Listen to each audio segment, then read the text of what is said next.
So this morning's reading is going to be a two-part reading that Roz and I will share. You can find it in your blue insert if you'd like to follow along, and at home you should see it on your screen. So from John chapter 1, verses 6 through 8, and then verses 19 through 28. There was a man sent from God whose name was John. He came as a witness to testify to the light, so that all might believe through him.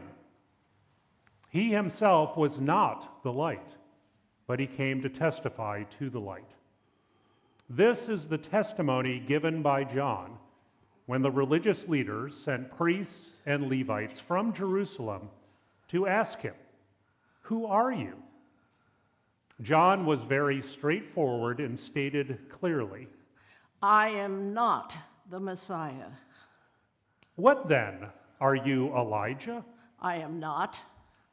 "Are you the prophet?" "No." "What are you?" "Let us have an answer for those who sent us. What do you say about yourself?" "I am the voice of one crying out in the wilderness, 'Make straight the way of the Lord,' as the prophet Isaiah said." Now they had been sent from the Pharisees. They asked him, "Why then are you baptizing if you are neither the Messiah, nor Elijah, nor the prophet?" "I baptize with water. Among you stands one whom you do not know, the one who is coming after me. I am not worthy to untie the thong of his sandal." This encounter took place in Bethany, across the Jordan River, where John was baptizing. Friends, this is the word of the Lord. Thanks be to God.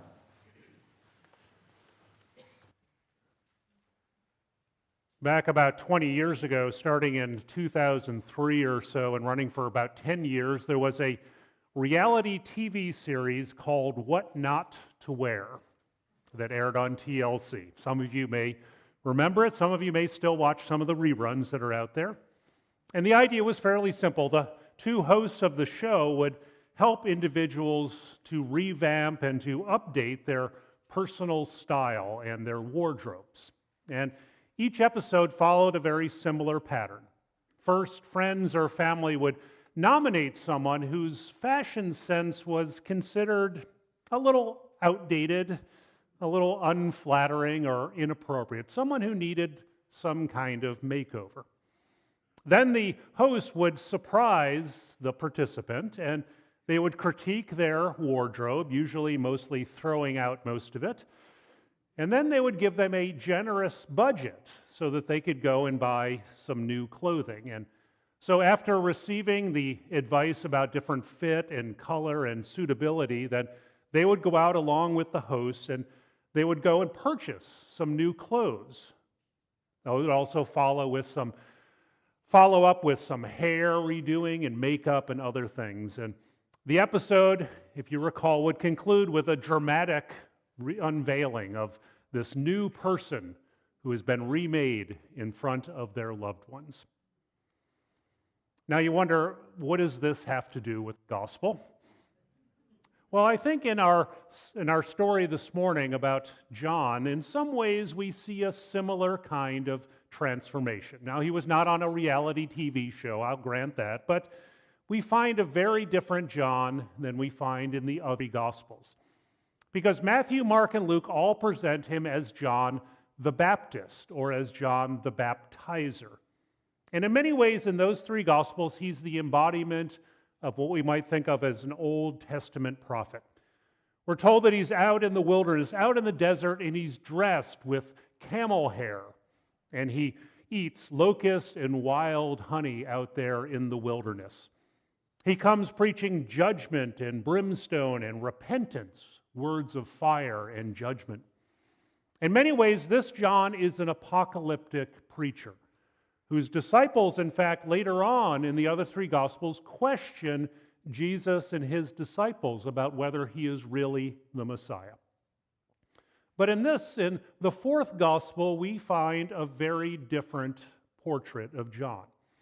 who seems to have undergone some kind of transformation into almost a wholly different character. Because in this gospel, John is never called or given the title of Baptist or baptizer. And while he does indeed do some baptizing, that is not the focus of his ministry. Instead, in this gospel, he is the one who we just heard witnesses to the light that has come into the world. And in fact, he's probably better known here as John the Witness, because that is his prime position, that is his prime motive here. He is a very human witness, the first human witness to this cosmic event of the Word, of the Logos, becoming human flesh. So I want to invite us to take a little bit closer look at this particular John here in the fourth gospel. So this past week, I had some time off after Christmas, and I decided to take on a little bit of a modest project of cleaning out the storage room that we have in our carport in Rossmore. Now, I'll confess I've been putting this off for many months, finding different excuses not to do it. So when I finally got out there and I opened the door, I realized that this was not going to be a simple or easy task. In fact, there were boxes and bags and other, quote, stuff that was stacked up to the ceiling. I couldn't even walk in. There was so much stuff in there. It completely filled the room. And maybe like you, I asked that question that we all ask, where did all this stuff come from? Was someone packing it away in our room? Of course, the answer is no. I had no one else to blame but myself. Now, this accumulation of stuff, this cluttering of our lives, of course, is not limited just to our own personal lives. Churches, of course, are also notorious for being cluttered and overflowing with stuff. In fact, this past fall, one of our elders, Ann McCullough, took on the task of going around the church to different buildings, different rooms and storage areas, and beginning to clean out the stuff that had been built up over decades. And it's amazing what you can find, the stuff that we hold on to, even 30 or 40 or 50 years later. But of course, this issue of accumulation of stuff and clutter is not a new problem. I came across a brief article that came out in 1966, which now is 60 years ago, and it was written by Thomas Merton. And he had some very prophetic words as he talked about the image of having no room. He was talking about the story of Mary and Joseph and there not being room at the inn for them. But he expanded it a little bit further, and this is what he wrote back 60 years ago. He said, "We are numbered in the billions, that we are massed together, we have marshaled and we have calculated, we have taxed and drilled and armed. We have worked to the point of insensibility, dazed by information, drugged by entertainment, saturated by everything. And the result of this frantic gathering," he said, "is that there is no room for quiet. There is no room for solitude. There is no room for thought. There is no room," he says, "for us to live." And eventually that means there is no room for God in our lives. And think about that. That was 60 years ago that he wrote that. And think about how much more we have pushed into that accumulation and clutter. Here's how another writer puts it. She said, "If we're honest with ourselves, we'll admit that we live lives of clutter. We have substituted a cluttered experience for truly living. We live in a time when everyone is obsessed with a lack of time, with a lack of space, with a lack of saving time, with conquering time. And yet, if we're honest with ourselves, we know that in our own personal lives, and yes, in our church lives as well, we too often live lives of clutter. And so we know that we can easily substitute the accumulation and the gathering of things for truly living and truly looking and recognizing one another in our midst." Now, in our gospel reading for this morning, we're told that as John the witness is out proclaiming in the wilderness, he has gotten the attention and the interest of the religious leaders in Jerusalem. And so we're told they send out a group to investigate and to interrogate him about exactly what is going on out there in the wilderness. They're suspicious. They want to know if this is going to be a threat to their lives and to their authority. But the dialogue that they have with John, which Roz and I just shared with you, I think demonstrates a huge disconnect between what the priest and Levites were expecting, that they were looking for the wrong thing out there in the wilderness. Because they expected John to be making claims for and about himself. They expected him to be gathering power and authority to himself. They were looking for clutter and accumulation in this man named John out in the wilderness. They expected him to be talking about himself and accolades that he would proclaim that he was fulfilling. And so they thought he would be saying that he was the Messiah or possibly Elijah or certainly one of the prophets. They fully expect John to be seeking status and authority for his own sake. But of course, John is not what they expect to find in the wilderness. Instead, he says again and again that his job is really to get out of the way. It is to point to another who is coming after him. And so, if you notice, his answers become more and more terse and succinct as he is interrogated about who he is. And finally, to the last question of you, the prophet, he simply gives a one-word answer, and it is no. That is not who he is. And as investigators, these Levites and these priests are stumped about the answers that he gives. And so they go back to the same question they started with. They said, "Who then are you? And what do you have to say about yourself?" Because I think they desperately need to have some label that they can put on John that would allow them in some way to capture him and to figure out who he is and what he's saying. They have categories that they're trying to put him into that he simply does not fit. Because if they can name him, if they can put him in some kind of category or box, then they can dismiss him and the authority and the words that he speaks. But we notice again and again, John refuses to be put into these boxes. He refused to be confined by their labels. He is not going to be cluttered and weighed down with the expectations of the religious authorities. Instead, he reiterates again his purpose that he has been sent by God for one purpose only, and that is to witness, to give his testimony about the light that shines into the darkness. There's an online magazine that's titled Smith.